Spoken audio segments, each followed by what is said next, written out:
Okay, so what we're gonna do here for you guys, we're gonna do a pizza dough from scratch. All right, so what I have, you have your mixing bowl, spatula, and then we're gonna, the ingredients are 2 teaspoons of yeast, 1 tablespoon of sugar, half cup of warm water, not hot, not cold, 1 tablespoon of oil, and a half cup of high gluten flour. That's that's your starter, okay? So we're gonna put in our water, which is warm. Then you're gonna take your teaspoons, make sure they're dry. This is the yeast, okay? So we're gonna scoop, make sure you level it, put the yeast in, scoop, level, yeast. Next we're gonna put in the tablespoon of sugar.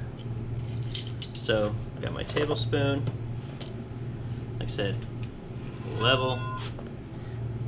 Go ahead and mix that up.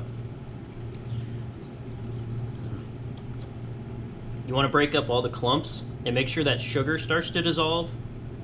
What's going to happen is this is dry active yeast. So it's a live fungus that's been dried out and it's reactivated once it hits warm water, and then you have to give it something to eat. So the food part is the sugar. And what's going to happen is this yeast is going to come alive.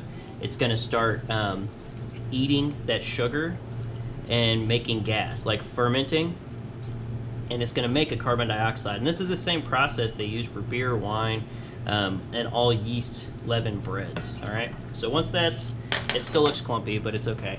You're going to add your tablespoon of oil. So you can just use salad oil, canola oil, vegetable oil, extra virgin olive oil, whatever you have at the house. You don't have to go buy anything for this.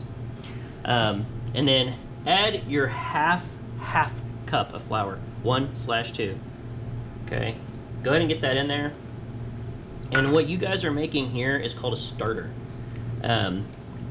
This is for, like, if you watch the videos, you know, some of these starters, like the one I kind of incorporated about the, you know, Italian style breads, French style breads.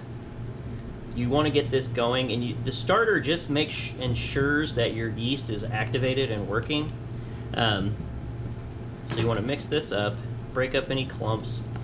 The last 2 ingredients, which is phase 2, is 1 cup of flour, the high gluten flour, and 1 teaspoon of salt. I don't add the salt yet just because I'm afraid that the salinity of the water, if you add the salt too early, might not introduce the yeast, or the yeast might not activate as properly. So you want to break up these clumps. Let this sit for a minute, okay? Actually a few minutes. And what's going to happen is that yeast is going to come alive, and you're going to start to see bubbles. Like, not huge bubbles, but small bubbles when this is starting to activate. And then I want you to smell it. Right now it smells just like flour. But when this starts to activate and ferment and create those bubbles, it's going to give off a gas. And it's going to smell not bad. It's going to smell like fresh yeast, which is good. That's the fermentation process. So as of right now, we're going to let this sit for a minute, and we'll be right back.